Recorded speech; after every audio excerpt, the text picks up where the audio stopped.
Hello and welcome, viewers. Welcome to our Tuesday episode where we analyze language patterns to see whether they use hypnotic language patterns or not, and whether commercials shoot themselves in the foot by not being aware of how language works hypnotically. And normally we do this in Dutch, but today is a special occasion. It's a special episode because we're going to look at the language patterns of a famous NLP trainer, John Grinder. He is the associate professor that Richard Bandler, the founder of NLP, got together with when the University of Santa Cruz discovered how well Richard Bandler was capable of doing Gestalt therapy. But no problem. Hi Ben, hi Veka Simic, hi all viewers. But before we actually start, I am first going to answer two questions that came up due to the stream that we did yesterday. And these are two questions. The first one is about if you build a website, but it's all language patterns. If you build a website, is it then a good idea to make sure that the objective of the website is to sell coaching services? And then the question is this a good idea to actually make sure that the people who come to the website, they might have problems, they might not have problems, to actually use, to induce fear or to strengthen their fears in order to get them to buy your coaching services? And the answer is yes. In all cases, it is very important that people who are in trouble hire NLP coaches, or preferably ABC NLP coaches. And for those who don't know ABC NLP, that is a new version, a new edition of NLP that is combining NLP with applied behavioral analysis, much more scientific version of NLP. Let me just come up with the website. It is still an old website. We need to do something about it. But here it is. I'll put the link in the chat. So it's so important for people who are in trouble, who have psychological problems, to actually get working with an NLP coach, or even better, an ABC NLP coach. That yes, almost everything you can do to get them to allow them to help them is great to do, even though you risk having a few people who come to the website who are not in trouble, that you hypnotize them into having problems, because it's much better to save the people who need saving than risk the risk that a couple of people who stumble upon the website without any problems get new problems. Because if they get new problems and then they hire you as a coach, it's quite easy to get rid of them as soon as you discover that you're the one who hypnotized them into it. So that's a minor problem for coaches, but of course it's a big problem for training programs, which we discussed yesterday. So, and especially you can create very specific websites. I had one helping people or getting people who had depression to see if I can get them to be coached by me and by the people I train. But I stopped doing it because I didn't like to work with depressed people anymore. So it is indeed a very good idea to create a very specific website. For instance, one of the guys that I trained, his name is Mike Hofmeister in the Netherlands. He is very good at working with panic attacks, and he has a complete website on panic attacks. So that is all very good. Of course, the website is inducing panic attacks so that Mike can help them. And then the second question, how about hypnotizing people to think that they have problems, even though they don't have problems now, but they have a style of living that it makes it highly likely that they get problems long term. For instance, getting corona because they're not vaccinated, or that they eat too much, like me, where they're too thick, too heavy, too much weight. or whether they're smoking. And this is a very interesting question, because here we have a big problem, and that is that people's behavior is steered by positive consequences in the short term. That's what the whole ABC part of ABC NLP states. ABC stands for antecedents, which are everything happening before the behavior. B stands for behavior, and C stands for consequences. And the ABC model teaches us that our behavior is steered by consequences rather than antecedents. But they're especially steered by short-term consequences rather than long-term consequences. And that means that for everything that has a long-term negative consequence, like corona, COVID-19 illness, or eating and then getting to obesitas, or to smoking, it's very difficult to use consequences as a way to steer their behavior, because the positive consequences are short-term, and they strongly outweigh the long-term negative consequences. So it doesn't help to talk about the long-term negative consequences of smoking, eating, and staying away from vaccines, because that short-term it gives people what they want. So yeah, you can use hypnosis in those cases to make sure that they get afraid. That is what, of course, the government has been doing in all three cases, I think. But it's not it's not the best answer. For instance, because it's all antecedent, and it's all antecedental work. It's all and antecedents have even less of an impact than long-term consequences have. So you're not getting much ahead if you hypnotize people into thinking that they have a problem, even though the problem is only far away and long-term. So what is the answer? The answer is to actually promote healthy behavior. And so by giving short-term consequences to positive behaviors, desired behaviors that are incompatible with the undesired behaviors. And so, for instance, vaccines, well, it's a very good idea to give people lottery tickets if they get vaccinated, give them access to restaurants, parties, stuff like that.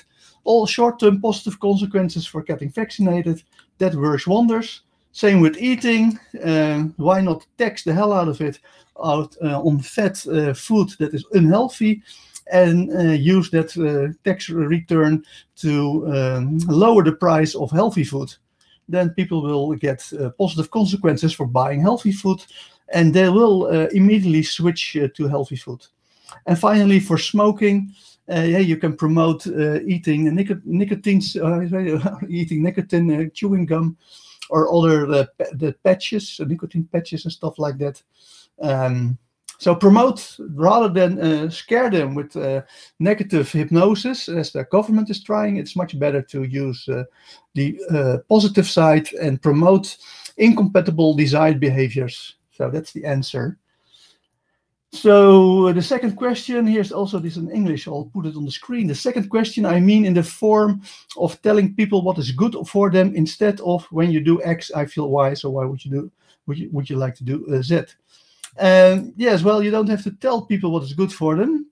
You simply have to figure out what are the what are the desired behaviors, preferably ones that are incompatible with the undesired behaviors, and then think of how can we put positive consequences to the desired behaviors. So hopefully that will answer your questions, Veka Simic. If not, put it in the chat. And it goes for everyone, of course, for all the viewers. Again, welcome viewers. We're going to discuss the language patterns of John Grinder, a famous NLP trainer. If you have questions, remarks, if you disagree with me, it often happens that people disagree with me, you're more than welcome to put your remarks in the chat. Let me check. There's another question by Veka Simic, but you don't think it's unethical to tell people what the negative consequences are? No, I don't think it's unethical. But I'm a Nietzschean philosopher, so I don't believe that much in ethics at all. Everyone has an ethics. It's a personal, subjective ethics. And it's really weird to try to, how you say, use your own personal subjective ethics for other people. But the point is not that it's unethical. The point is that it's pointless to tell people what the negative consequences are, because telling what the negative consequences are is actually an antecedent. So it's not a consequence, and very ineffective. And so this is the big mistake that our government made, and many governments worldwide, of course. That is that they thought that they could move the negative consequences of the corona crisis, move them in time, so that people would already be confronted with the negative consequences, even though they did not yet do the undesired behaviors. But what they then do is they changing the consequences and turning them into antecedents, and then they lose all their effectiveness. So the question is not about ethics, it's about utility. Is this actually going to work? Hi Jane, good that you are here. So no, there's nothing unethical about hypnosis or about working with positive or negative consequences. The only question is, does it work or not? Dr. Ben Mack, I thought I disagreed with you, but I was wrong. Good. I'm happy that people... but telling people that to do instead is also an antecedent, isn't it? Yes. So if you have the desired behaviors, they're incompatible with the undesired behaviors, then you can, as an antecedent, and that helps a little bit, promise these people positive consequences when they actually do the desired behavior.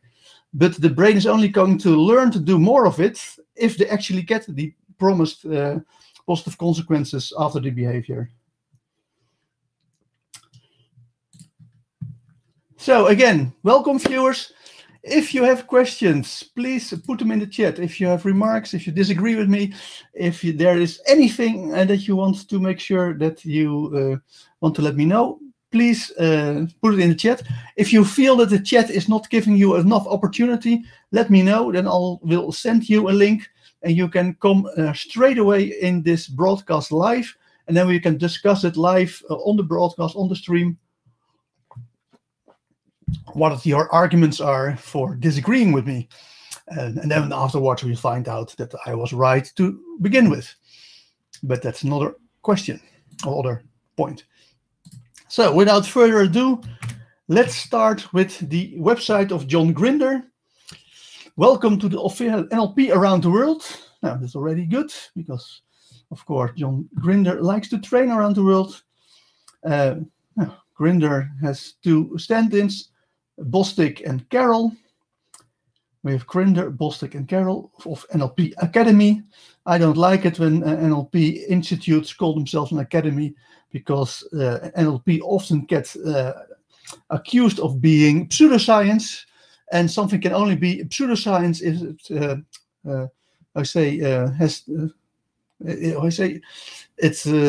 it's in accord with two criteria. One is it's not science, and two, major proponents of it pretend that it is scientific. And by saying it's an NLP academy, you get already this feeling that this is pseudoscience. So that's a bad word. You'd rather not call it NLP academy. Should just call it an NLP institute. Then nobody cares. But we continue. Welcome to the official website of Dr. John Grinder. Now, it's a good thing that he calls himself a doctor, because he has a PhD, and he actually was an associative professor in 1970 when he met Richard Bandler, the founder of NLP. NLP, oh, by the way, stands for Neuro-Linguistic Programming. So that is all good about John Grinder. Well, it's nice that he already drops the doctor part. It's a nice humility, very well done. I'll blow it up so that you guys can actually read along. John Grinder is the co-originator of NLP and one of the greatest thinkers of our lifetime. And again, we're going to analyze this as an hypnotic language pattern, as an hypnosis. This is not about clarifying stuff. And often I criticize texts because they try to clarify something and they're in fact not clarifying at all. But in this case, it's pure propaganda. This is pure hypnosis. So we love it and like it when they actually, how you say, use language patterns very well. So John Grinder is the co-originator of NLP, Neuro-Linguistic Programming. Actually, that is, I doubt that. I don't think that John Grinder is the co-originator of NLP at all. But there is a lawsuit, there has been a lawsuit between John Grinder and Richard Bandler. And in the settlement of that lawsuit, they agreed to call each other the co-originator, or the co-founder. So that that he says that here, that is just legally, he's legally, obligated to actually say that here. So he gets it out of the way, good. And then he continues, and one of the greatest thinkers of our lifetime. Well, it's again, it is grandiose, it is puffery. It is, but it's not that good hypnotic, of course. Well, Jane already sees the sentence that caught my attention as well. That will be the next paragraph. We'll get there. The NLP belongs to John Grinder. That is the beautiful language pattern that we're going to look at for quite some time, but not just yet. Because, claiming to be the greatest thinker of our lifetime, where in reality, almost nobody on this planet has heard of you. So if you would ask a random person in the street, what do you think about John Grinder? Then, of course, people would say, who? I've never heard of the guy. So it's complete bullshit that he's one of the greatest thinkers of our lifetime. It's again, puffery. I don't mind it in hypnotic text, but it could have been better. Eh? So how could it be improved? How about here they used the ultimate form, the greatest. There's no greater thinker than John Grinder. He's one of the greatest. But they should have said a greater thinker. Okay, grammatical, according to the syntax and grammar, that's not completely correct, but it is hypnoticer. It's much more hypnotic and more powerful, because now he says, if he says, so John Grinder is the co-originator of NLP and one of the greater thinkers of our lifetime. No, we can't discuss it, because if you say I'm one of the greatest thinkers, we say, no, John, you're an idiot. This makes no sense. But if he says I'm one of the greater thinkers of our lifetime, we don't know what he's comparing. We don't know how much greater. Maybe he's only 1% greater. This is just a bad hypnotic language pattern. He has authored 14 books on complex subjects, ranging from transformational grammar, family therapy, and his creation of neuro-linguistic programming. Well, the fact that he says complex is, of course, a presupposition of adjective. And then we're going to actually discuss whether it's complex or not. Does it help him hypnotically? Probably not, because, of course, he probably has authored 14 books. If that was if he wanted to try to give you the idea that he had written books that he did not write, then it would be good language patterns. But of course, he did write these books, so there's no use. And now, in fact, he pointed the discussion to whether his books are complex. Well, I've read a copy of books of John Grinder. He's a very bad writer. He can't write, and that makes the books complex. But the subject matter, the fact what he's writing about, that is actually very simple. Transformational grammar is quite simple. Family therapy is very simple, and it's not his creation. Neuro-linguistic programming. But neuro-linguistic programming is very simple. So the word complex here is added as a presupposition of adjective, but does the opposite of what it's supposed to do. So it would have much better if he said he has authored 14 books where he simplified complex subjects ranging from transformational grammar, family therapy, and his creation of neuro-linguistic programming.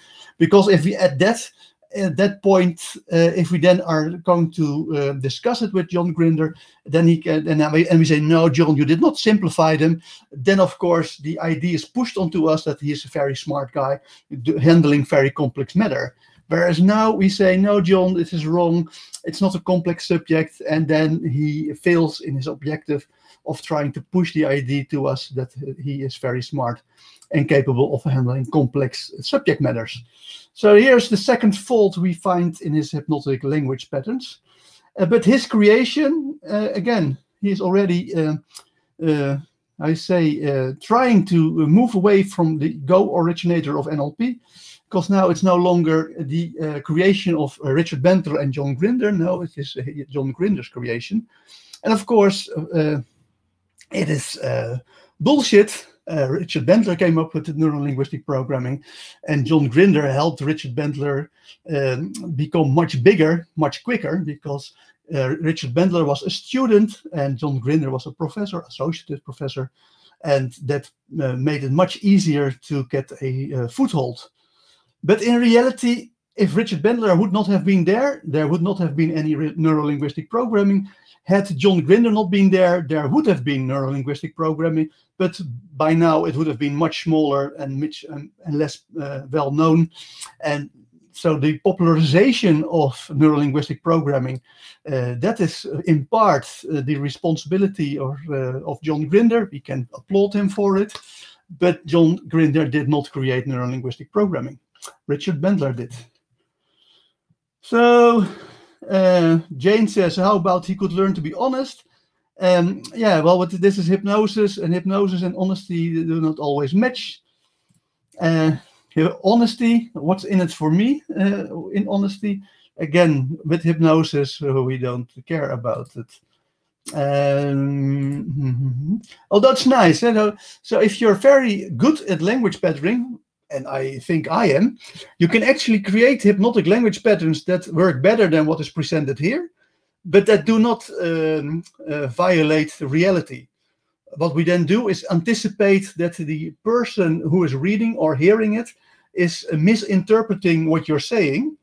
And if they ever find out that their own misinterpretation of what is being said or being written does not fit with reality or with the world, and they then come to you and say, hey, Joost, but yeah, you lied here on this website. You said such and so. Turns out to be completely different. If you have done it well, and I think I do that very well, then you can actually say, oh, wait a minute. Actually, this is your interpretation that was being wrong. Because if you look very closely to what I wrote or what I said, is that it is actually matching reality perfectly. There's no lie whatsoever. It's just that your interpretation of what I said or what I've written was completely wrong. That's not my fault. That's your fault.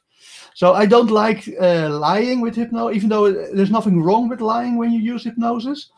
I don't like it as a strategy because people can find out, and then of course there can be negative consequences to being found out to be a liar. So now that we found out that John Grinder is a liar, he of course is less that has negative consequences for him. Of course, these negative consequences are very small. It just means that a couple of people might not go to his courses, but he really doesn't care about it. So this is a second rank influence. Not because we find out that he's trying to influence us, but because we find out that what he is saying does not match with reality. And it could have been better where he could actually presented what he wanted to say in such a way that we would interpret it wrongly.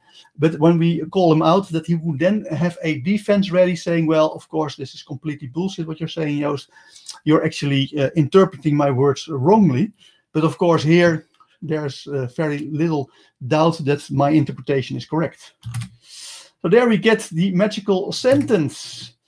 NLP belongs to John Grinder, maybe not in the literal sense. So this is brilliant. This is super good, superb hypnotic language patterns, because now he's going to communicate at two levels. First, NLP belongs to John Grinder. Well, we all know it's bullshit. But that is how you say, that is a great way of using an unspecified verb. So we don't know what belong actually means. NLP belongs to John Grinder. Does it mean that John Grinder owns it? Well, that is one interpretation. Here you see that he actually uses the trick that I just described. Here you can see that he actually anticipates that we're going to interpret it wrongly. That we're going to interpret it as if he says NLP is owned by John Grinder. And if he then get very furious and say, John Grinder, you're not allowed to say that. And then he says, no, you misunderstood me. You misinterpreted me. What I say is that NLP is so much part of my life that it belongs to me. And we can come up with many different interpretations of belongs where John Grinder would be right here. And just to make sure that he hits the hammer on the head, he is going to add to it, maybe not in the literal sense. So there he says, well, if you're going to interpret it as me owning it, Jane has a remark, for a master in linguistics, I'm surprised it isn't more subtle somehow. Well, this is quite subtle. The first paragraph was quite bad. We found at least 3 errors in it that could be improved in 3 ways. And there was very little room for different interpretations. But this is brilliant, and I doubt that many people would pick up on it. Yeah, and I just happen to be very good at language patterns, so I do pick it up. So he is saying, okay, NLP belongs to John Grinder. If you interpret it as John Grinder owns NLP, well, that's not right. That's not correct. That's not. I don't mean it in the literal sense. But of course, our brain doesn't process the word not that well. So in fact, he's now communicating on 2 levels. He is actually also saying, maybe not in the literal sense, but you have always to remove the not and say what it says then. And then we have NLP belongs to John Grinder, maybe in the literal sense. So this is excellent work where he just hammers home, I own NLP, but you can't, but I'm not saying it literally, and you can't call me out on it. If you study the patterns of NLP, which were originally developed in the 70s, you will recognize the wisdom of John Grinder flows throughout the early work. Yes, well, I say yes too fast, but here we have an interesting part. So if you look at what is being done in the 70s, we have in 1975, we have The Structure of Magic. This is the first book about NLP, even though it's not called NLP at that point yet. But The Structure of Magic is Richard Bandler's master thesis. And it has been written in part by John Grinder, and that's the reason why the Santa Cruz University rejected it as his master thesis. And then they published it as a book under both names. Because Richard Bandler was quite a hustler. At the age of 20, he was starting then he started to work with John Grinder, 1970, and in the period from 1970 to 1975, he used a lot of hustling techniques to get away with a lot of stuff that other students had to work for, including, for instance, asking John, "Hey, John, if you were to write a master thesis, what would you put in it?" And then John would say, "Well, I would say this, and this," and then Richard would just type in what John was saying. And in that sense, John did write a lot of the parts of The Structure of Magic.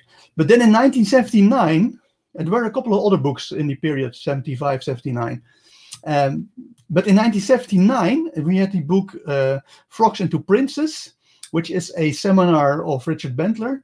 And that's where the 80s version of NLP is already completely presented. And that is what NLP is all about. So the 70s version of NLP really doesn't exist. You have to remember that in 1970, there was no NLP to build up NLP. They used all kinds of different models and methods to come up with something like NLP. But what is known as the first version of NLP that were actually being taught at the end of the 70s and the early 80s is published in the Frogs into Princes book in 1979. So John is claiming that he has a lot of wisdom. Well, of course, we can question whether it's actually wisdom. It's a nominalization. Of course, this is just puffery. There is no real good process behind the wisdom. So that will strike. But he's claiming that he has the patterns of NLP that were originally developed in the 70s. So originally, they want to do modeling. And in the 1979 book, Frogs into Princes, they already completely got rid of modeling and replaced it with NLP techniques. And John Grinder had written a book in 1985 called New Code NLP. It's still presented as if it's new, but it's in reality published in 1985. So it's not that new at all. And what he wanted to do as new was go back to what he'd done originally in the 70s. So he wanted to actually take a step backwards. So historically, we have the early 70s work of Richard Bandler and John Grinder, which was modeling and failed. Then we have the end of the 70s work of mainly Richard Bandler, what was turning NLP into techniques and methodologies. And that is what is actually being sold as the 80s version. And to make it complete, in the 90s, Richard Bandler upgraded NLP by using the hypnosis directly and without any hidden parts. In the 80s version, there's a lot of hidden stuff where there's hidden hypnosis. And you can see that in the two main techniques presented in Frogs into Princes, which is the 6-step reframing, which is basically fragmentation. It's a technique to get people into a hypnotic trance. And Change Personal History, which is also a technique by regression to get people into a hypnotic trance.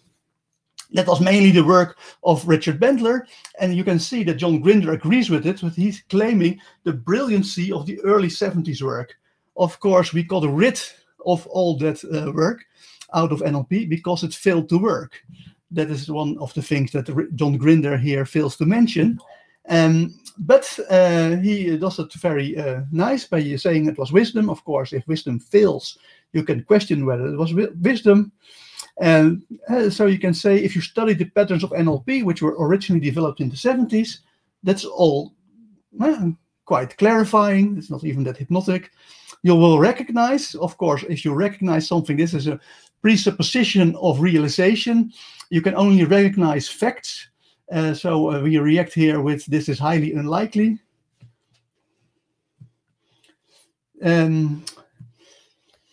So we're not accepting any recognition at all. Again, we also dispute wisdom, also highly unlikely. It's a normalization, and there is not actually, because if we denominalize the word wisdom, we want to have something that works. Given that what John Grinder did in the early 70s failed to work, we are not recognizing anything, let alone the wisdom. There's a question by Dr. Ben Mack. In the 60s, the California Human Potential movement included mental modeling by Werner Erhard, right? I'm not sure about it. Could well be the case.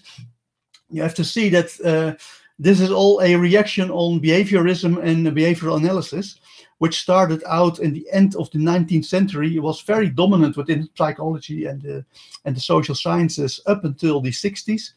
When cognitive psychology started to make inroads. But in the 70s, it was still pretty much what you did was behavioral analysis. And that was mapping human behaviors. And NLP is also being developed as a method to develop human behaviors. So it's not surprising that a lot of different people were busy in the 60s and the 70s to map human behaviors besides behavioral analysis and NLP. John's work is documented in well over 1,000 other educational books on subject matter ranging from specialist NLP matters, psychology, sales, negotiation, management, parenting, and accelerated learning. Wow, fantastic. Of course, these educational books are basically NLP books. So again, you get this air of that John Grinder wants here to present his work in the light of science.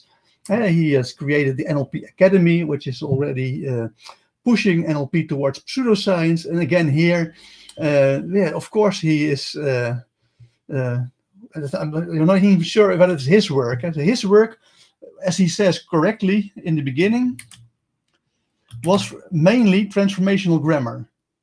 That is a linguistic tool from the 60s, maybe even the 50s, 60s. And that was his forte. And you can also see in the Structure of Magic and also the following books, especially the Hypnotic Language Patterns of Milton H. Erickson, Volume 1 and Volume 2, that there's still a lot of transformational grammar being used there. But of course, transformational grammar has been completely kicked out of NLP, as it, well, almost completely. You only have the surface and the deep structure left over of transformational grammar, but nobody is actually taking sentences within NLP and then using transformational grammar to figure out what the deep structure is that the sentence is about.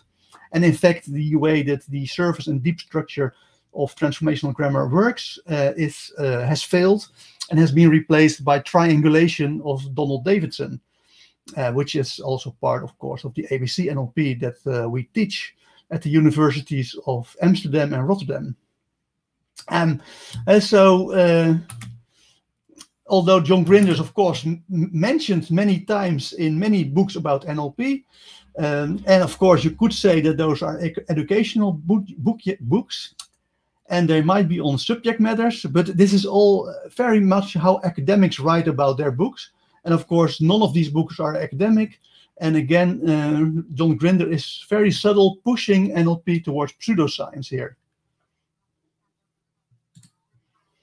What is transformational grammar and triangulation? Oh, maybe I can check it without you talking about this now. Yeah, I have to postpone.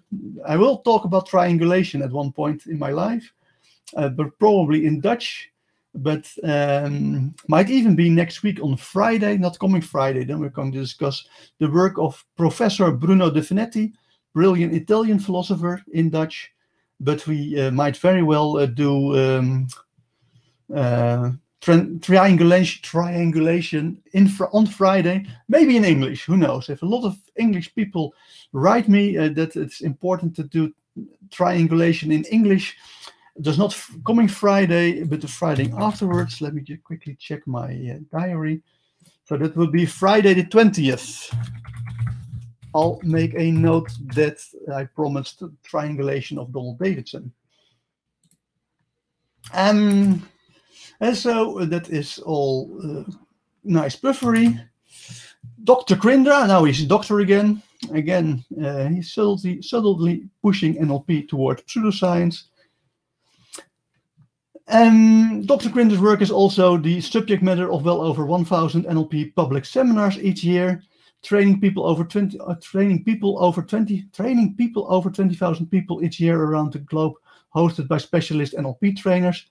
Yes, it's very nice. But he basically says, my name is often mentioned in NLP training programs. Probably, but is it relevant? I highly doubt it is relevant, but it's nice puffery. And the trick that is the hypnotic trick that he is saying is that it sounds as if Dr. Grinder is actually giving over 1,000 public seminars each year and training over 20,000 people each year, which sound nice, but of course is completely wrong. But again, the good thing is that he's not saying it. But if you look at what he is actually saying is that they mention my name. There are a lot of trainers that mention my name.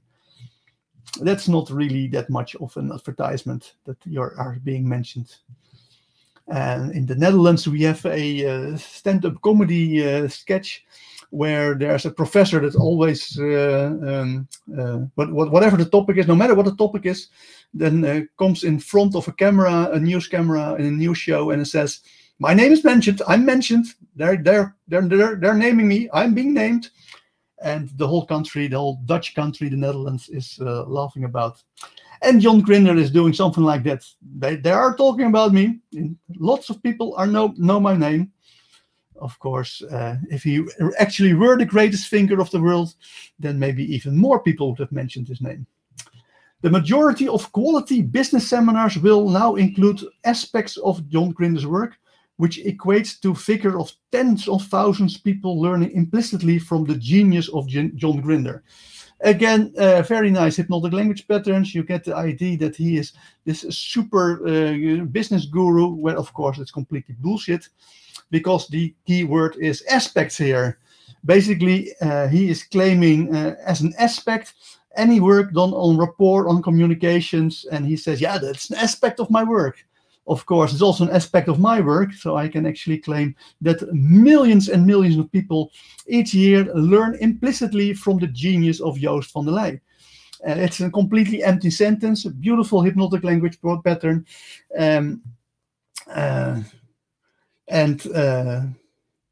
how you say, but completely empty. You can any viewer, you can say this as long as you use aspects. Aspect is a lack of referential index here.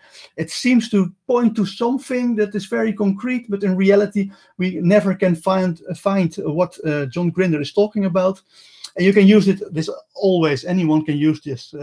Many of the aspects of what's being learned worldwide by everyone every day is, of course, implicitly learned from the genius of Joost van der Leij.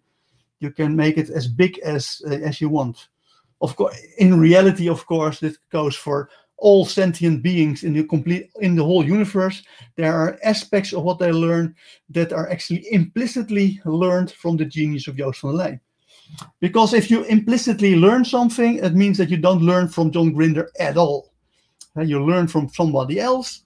You never heard of John Grinder, but nevertheless, because he is basically using the same word that John Grinder has used once in a book, then you can claim that they are implicitly learning from the genius of John Grinder. He's not just smart, he is a genius. But I'll come back to that later. So that basically means that if you want to have 7 billion students, you can say, yeah, I use the word the. I use the word the with regularity. I've often said the word the and actually written quite a lot of text where I use the word the. And in fact, all these English speakers are also using the word the in their training programs. So some aspects of what they're learning are implicitly gotten from the genius that I am. So this is what the trick that the lack of referential index does. It seems to point to something concrete, but in reality, it is basically hypnosis where you fill in the blanks yourself when you read it. But of course, I'm very good at,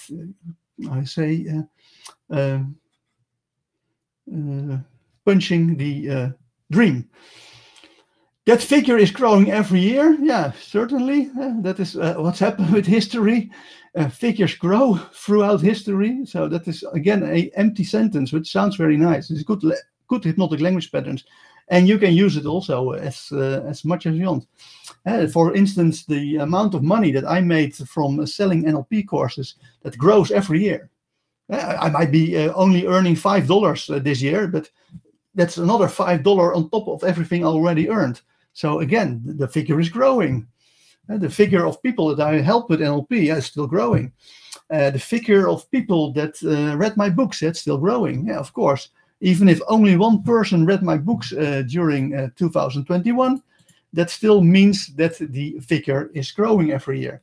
So we're not interested in absolute numbers. So when it comes to yearly growth figures, we want to know how percentage-wise, how much more it is. And it could well be that John Grinder, in fact, is 10 or 20% or maybe 50% down on this scale this year compared to last year, and even maybe 80% down to the year before, because, of course, the corona crisis has hit training programs quite hard. John Grinder has devoted his life's work, he is a monk, towards his quest to uncover and present human patterns of excellence, modeled from geniuses. Oh, I should go back to the genius. See, this is how hypnosis works. This is how hypnosis works. You try to analyze all the text. Already said that I was going to come back to the word genius, but my brain was just going, oh, Joost, you have to go on. This is taking too long. No. We are going to discuss the genius. Of course, Richard Bandler also calls himself a genius, but many other people are also calling Richard Bandler a genius, because when you see him work with other people, doing hypnosis on stage, coming up as a 20-year-old student with the ability to basically mimic Fritz Perls, and and then do the same, mimicking Virginia Satir, and then finally also be able to mimic Milton Erickson and Frank Farrelly and Albert Ellis and all the other big therapists of that area. That's, of course, is widely being recognized as a genius. Do I think that Richard Bandler is a genius? Yes, I do think that Richard Bandler is a genius. I've seen him work many times. I've been to his courses a lot during the time that I was learning NLP from the 2000s and on. And then I had the privilege of being one of his assistants during another 25 courses. And I think actually organized the Bandler's seminars here in Amsterdam and in Brighton. So I had to have many times the opportunity of actually witnessing what Richard is doing. And what he is doing with hypnosis, I find, is brilliant and the work of a genius. Ben Mack is asking me to define genius. Of course, professors have defined genius as having an IQ over 140. Unfortunately for them, fortunately for them, all the professors who define genius as an IQ over 140 happen to have an IQ over 140, just by their own definition. They were immediately geniuses. But unfortunately for them, IQ is a scientific fraud. You can't say anything over people with an IQ over 100, let alone 140. All data before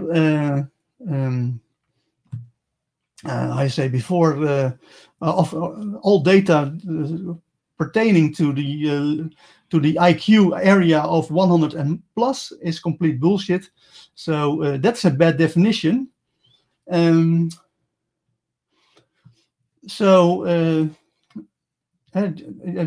Mack says genius existed before IQ. Exactly. So what I think that, but it's my personal definition. If I see somebody do stuff what I really like and I really want to do myself, and when I then watch the guy going on, in this case with Richard Bandler on stage, and my brain is going, wow, this is fantastic, this is great, I want to learn this as well. And at the same time, I immediately see the huge gap between my own skills and what Richard Bandler is doing, and that it's even very difficult to imagine how I can come closer. That's what I think is genius. For instance, if Ben says, when you want to mimic them, well, in the case of Richard Bandler, I don't want to mimic him, but I really want to have the same skill levels. And I'm very happy to say that 20 years later, I can actually notice that, especially in Dutch, because I'm much better a trainer in Dutch than in English. So I really noticed that I'm now capable of creating sentences out of the air, intuitively ad hoc, that are much closer to what Richard Bandler is doing, but I'm not even claiming to be in his league. But at least the gap has been, the gap was this. In 2000, the gap has been shrink quite a lot, especially in Dutch, because that's my native language. And I'm hoping, maybe the English streams help me also to become better at it in English. So I think that's a genius, and of course that does not apply to John Grinder at all. So it is highly unlikely that we will label John Grinder as a genius. Fake Simic has a question.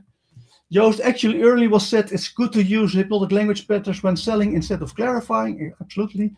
Here Grinder is selling, so everything is good. Or shouldn't he be selling hypnotizing? Yes, it's good. Absolutely. I am just happily explaining where the hypnosis is. And then, of course, it is very nice to use the meta model to nullify the hypnosis, to actually see whether there's anything behind it. For instance, we have no problem with the 14 books. We did find 3 areas where it could be better, the first paragraph. But moving along, it's all quite nice, but a lot of puffery. The best sentence was, of course, NLP belongs to John Grinder. Maybe not in the literal sense. That's a brilliant sentence. That's just super great. I love it. That is hypnotic language pattern at its best. But the rest of the website, the rest of the text is just not that good. So he peaks once so far. Maybe we get more when we finish it. But for the rest, it is nice hypnosis, but not very good hypnosis. Jane says, this may sound strange, but I definitely learned osmosisly with him. I connected minds. It was really powerful energetically. I know this sounds weird, but it was certainly an experience. I've never said this before. Well, thank you for sharing. And I'm quite certain that that lots of people love John Grinder. And so we have no doubt that he's a very nice and good NLP trainer. Nevertheless, his puffery is, of course, much bigger than that. Yeah, he makes you feel good. No, maybe put you into a trance. All great. But also basically, yeah, standard repertoire of an NLP trainer, not that special. And where we were, here we were. It was Richard I meant. I haven't trained with Grinder. Okay, well, that's quite a different story. It's still, even though that Richard can do that with the whole room. I've seen it being done with a room of 400 people in Amsterdam, giving you the same sense. And that's what makes it special, because that's much, much, much harder to do. But one-on-one, it's quite easy to do. I've done it myself. You create a nice fan base with it. But doing it with the whole room at once, I've seen it, Richard, the first seminar in Amsterdam, where he was sitting with his back to the audience. He turned to the audience and bam, shot his energy through the room, and 400 people were going, whoa, what's going on? And yeah, of course, having seen him prepare backstage, that was a very good learning situation for him. So but one-on-one, it's quite easy to achieve. So John Grinder has devoted his life's work toward his quest to uncover and present human patterns of excellence, modeled from geniuses in different fields. Okay, this is all bullshit. Of course, this is the typical hypnotic language patterning that NLP trainers use to sell their courses. John Grinder is not a monk. He has not devoted his life.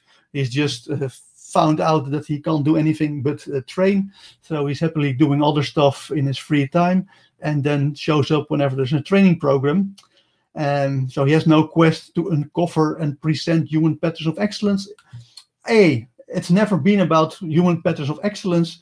According to Richard Bandler, excellence is a wrongly word that people picked up wrongly. He says what I was telling about was human patterns of elegance. So he was looking at elegant human behavior, not at excellent human behavior, because in reality, although almost all NLP trainers claim this, make this claim of being able to model excellence and geniuses, in reality, we simply have no one that says, okay, I'm an excellent genius. I have lots of excellence, and it's all thanks to NLP. They are simply not out there. If there were, then we would have known NLP would have been much more famous, or it would be way less disputed. There were no claims of pseudoscience. But in reality, NLP fails completely at uncovering and presenting human patterns of excellence. And they're not modeling geniuses at all. Of course, I actually had one of my friends, a NLP trainer, ask John Grinder what is a model in NLP, and he gave the wrong answer. So I doubt that John Grinder, even though he started out as modeling, knows what modeling is all about. He created Neuro-Linguistic Programming with Richard Bandler, that we already covered, as a means to investigate and replicate extreme human excellence. Now we're not satisfied with human excellence again, but now we need extreme human excellence. And this is good hypnosis, because now extreme is a presupposition of adjective or adverb. And now we're going to discuss whether it is extreme human excellence, but that means that we take as a truth that it would be human excellence. And we might say it might be even average human excellence or poor human excellence. So we're going to discuss whether extreme is the right word, but that takes our focus away from whether it's human excellence at all. So here we reply with John Grinder, this is all extremely unlikely, because that's the safe way to disarm presuppositions. And we are going to discuss whether he has actually done anything with human excellence. So we're not falling for that presupposition trap. It is these applications of NLP which are taught at the highest level of corporate excellence training worldwide and to world leaders, whether implicitly or explicitly. Well, this is very nice hypnosis, of course, because here we have again this idea of implicitly learning everyone. So I have to admit, of course, the Pope, Biden, Trump, Putin, Xi from China, they have all implicitly learned from my work. I've devoted my life to actually looking into something called brain types. People's brains are very important. They, in part, you get evolutionary behavioral patterns depending on what kind of brain type you have. And I have to admit this again. I didn't work with them, but the Pope, Biden, Trump, Putin, Xi. All 5 of them implicitly learn from my model of brain types. You can make this claim anytime you want. And whether they said implicitly or explicitly, this means is a presupposition of or. John Grinder doesn't mind whether you think of it as implicit or explicit, because the message that he wants to push on you is that world leaders learn from John Grinder. Of course, this is not the case at all. It's extremely unlikely. And again, the highest level of corporate excellence training worldwide. This is just a attempt to fish for business in the corporate world. They hope that if corporate people read this, they will go, "Wow! Oh, wow! This must be great if they teach all these world leaders." But again, it's just good language patterns. It's good hypnosis. Everyone can use it. But the problem is that it is not excellent hypnosis. Again, why is it not excellent hypnosis? Because it's just too easy to see the hypnotic trick being done here. By using the word implicitly, it is a presupposition of adverb here. It works a little bit as a presupposition, but that implicitly is just too weak to be a powerful suggestion. It is just so easy to see from, hey, John, but this will apply to any program for any trainer worldwide, and everyone can use these kind of language patterns. And that I dislike. I prefer hypnosis to be used in such a way that already explained to it. And we've seen that John Grinder has done it one time when he was actually doing this sentence. NLP belongs to John Grinder, maybe not in the literal sense, but for the rest, it has been very mediocre hypnosis. Good, great, it's all nice, but anyone can use it. So if you have a swipe file and you want to have this text, if you have a swipe file for your own marketing text, please put this text in. There are lots of sentences here that can be copied almost one-on-one to your own training or coaching website to promote it. It is just very easy to add these kind of empty sentences. So it would be much better if John Grinder would do much more of those sentences that can be interpreted in a wide range of ways, and at the same time make it so that his hypnotic language patterns are very hard to be repeatable by other people. So let me give you an example of it. I've created a website, but of course it's a propaganda website called fakenlp.org. It is my campaign against fake NLP. And this is the kind of language patterns how fake NLP trainers sell you BS in the name of NLP. There are two criteria for something to be fake NLP. Really, are there two, Joost? It's basically also a presupposition of, how do you call them in English? Presupposition of, no, basically numbers. So when people would say, oh, this is not the case at all. There are not 2 criteria for something to be fake NLP. There has to be 3 criteria. But then still they accept as a truth that there is fake NLP. Of course, in reality, this matches also reality, because in reality, 98% of NLP people who train and sell NLP courses, in effect, sell fake NLP courses. To be clear, John Grinder is not one of them. We have a checklist where you can calculate the chance of a trainer being a fake NLP trainer, and we have this nice list. And you can see that John Grinder has only a 2% chance of being a fake NLP trainer. Highly unlikely that he is a fake NLP trainer. But of course, this is propaganda. It's a campaign against fake NLP. But these are the language patterns that are very difficult to detect, and also they are very specific. So you cannot, you can put this in your swipe file for your own marketing material, but it will be very hard to copy text from this to your own situation. That's what I like. Undetectable influence, but also very hard to copy influence. Just to give you an example of, while it is good hypnotic language patterns at the site of John Grinder, with the exception of the one sentence, which is really brilliant sentence. Let's put it again up there. NLP belongs to John Grinder, maybe not in the literal sense. That is a brilliant sentence. Everything else is good, but mediocre. It's just way too easy to apply these kind of sentences to anyone. So you can just copy paste this to your own site, and you have John Grinder quality influence on your website.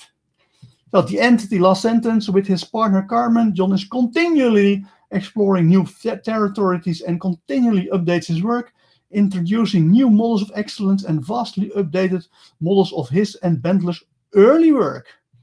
So okay, it's already 8 o'clock, so I thought I would end it, but I'm going to chew on this sentence for another couple of minutes, because it's again a very important sentence where John Grinder gives away the game. And that's very important when you analyze hypnotic language patterns, is that you also try to understand what kind of model of the world has the person inside his head who is writing this. And if there are funny empty sentences, as we just had, where they said, well, you can implicitly, all the world leaders are implicitly learning from me. Yeah, it's just an empty sentence. It doesn't say that much about the model of the world. But this sentence is very much telling. So let's analyze it with his partner Carmen. Well, it's clarifying. John is continually, well, continually here is a presupposition of adverb. It is using... he doesn't mind if you disagree with him about the continuous work that he's doing. If you say, well, John, this is bullshit. You have lots of time on the golf course. You're not exploring anything there. He doesn't mind if you say that, because then you still accept that he's exploring new territories and continually updates his work, which is bullshit, which we'll see, because the same sentence says so. So we are going to reply to the continually as saying it's highly unlikely, John, our favorite way out of the presupposition trap. He's exploring new territories. Well, again, exploring is an unspecified verb. It could mean anything. So if he's basically, I don't know, doing his groceries in a new shop, then he could say, yeah, Joost, you said I was not exploring new territories, but I did my groceries today in a different shop. I was exploring a new territory.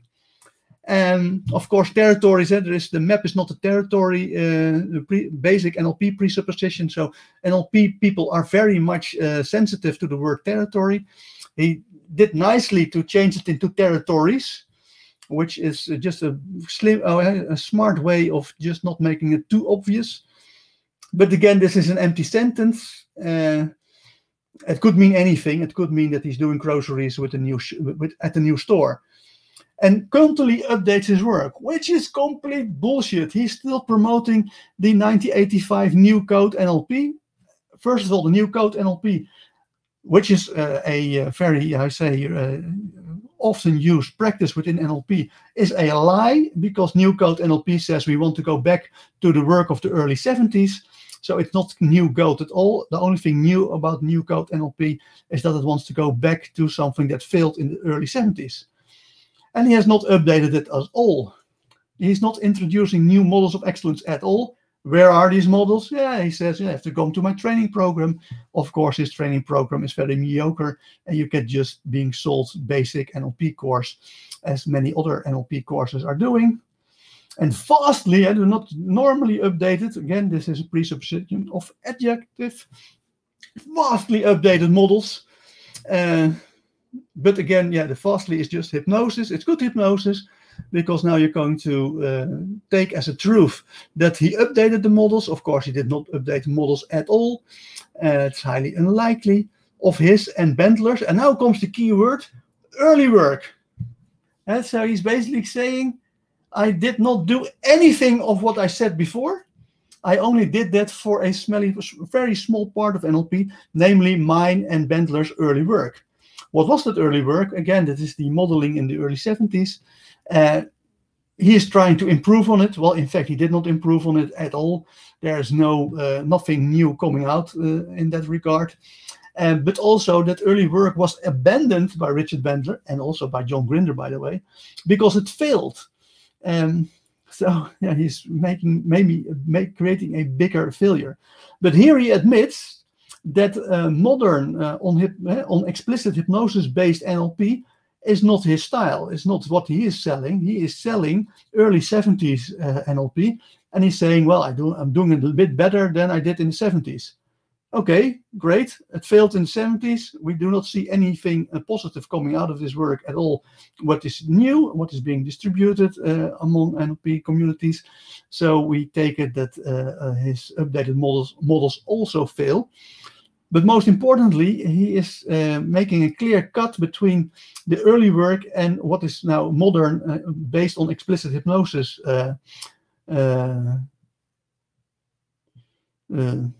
90s version of NLP, which basically means that he admits that that if you want to do modern hypnosis, modern NLP based on explicit hypnosis, that you should be at Richard Bandler seminars rather than his seminars.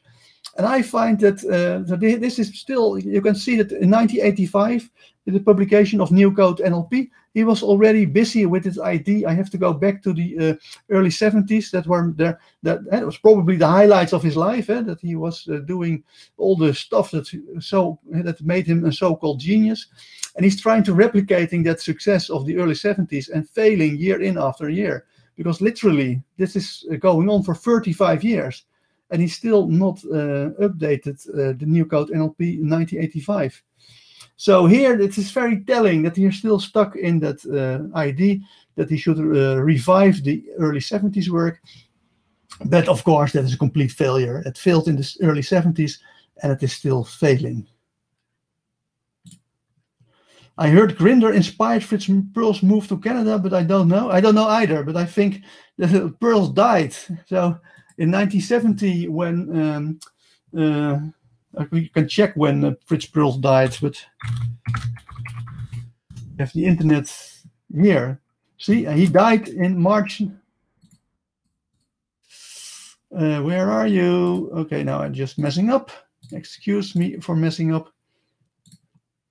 Hopefully, yeah, we're back. So he died March 14th, 1970. So either Richard Bandler started to work with John Grinder in 1970. So either he had just died and then they started to work, or they started to work and then he died. And so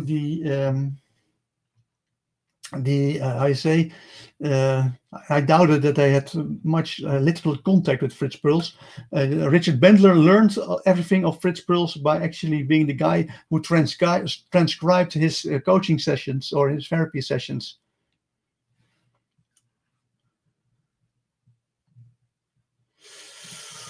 So Faker Siemens asks, is there a difference between NLP of the 70s and New Code NLP? Yes, there is. There was no NLPs of the 70s, of the early 70s.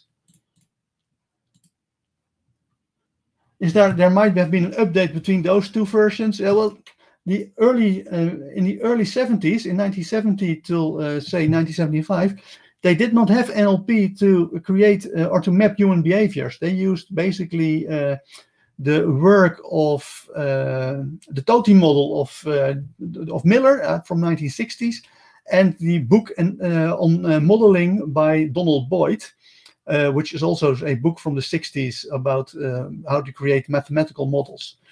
So that was actually the work on what they did in the early 70s, trying to create mathematical models of people's behavior. That failed. We now have NLP strategies, which works much better. You have to see the strategies are submodalities are an important part of strategies that came out in the 80s. It was not even there in the 70s. That's based on work from the 19th century. It's based on work of the introspectionists, and NLP has done a great job at integrating that within NLP. That is one of the better, brilliant parts of NLP. But again, that is mid-80s, not early 70s at all. And again, it's also very limited. I actually think that John Grinder played no role in whatsoever, because Richard Bandler published a book on submodalities in the 80s that he actually written together with somebody else. And then they already broke apart. And I'm quite sure that what John Grinder is teaching as NLP is actually the 80s version of NLP. So I don't think that what he's written in New Code NLP is actually being done by him at all. If you look into it, that's just all mediocre. So there you have it. Unfortunately, I have no more time for the Dutch commercial. We'll do that next week. Then we'll switch back to Dutch. So if you hated me for speaking English today, then you're probably already locked off. But thank everyone for watching this stream. If there are any questions, remarks, or disagreements, now is the time to put them in the chat. Otherwise, we're done for today. Thank you so much. You're welcome, Ben. You're more than welcome, in fact. So no more questions, remarks, then we're done for today. Thank you all for participating, for all the chat, but also if you're just watching this and viewing this, that also is great, because that really supports me doing this stream. No more questions. Bye, bye, bye, bye, bye. Tomorrow I'm going to do a Dutch stream on the neurogram model, explaining neurogram model in basics. We did Sunday, we did the ABC NLP model, and I'm going to do the same thing in Dutch tomorrow, and also in English on Thursday, so that we have both models in a nice, neat, highly tight package. So today we're done. Hopefully I see you tomorrow for Dutch brain types, and otherwise, if you're English speaking, Thursday, then we're going to do the neurogram brain types in English. Bye, bye, bye, bye, bye.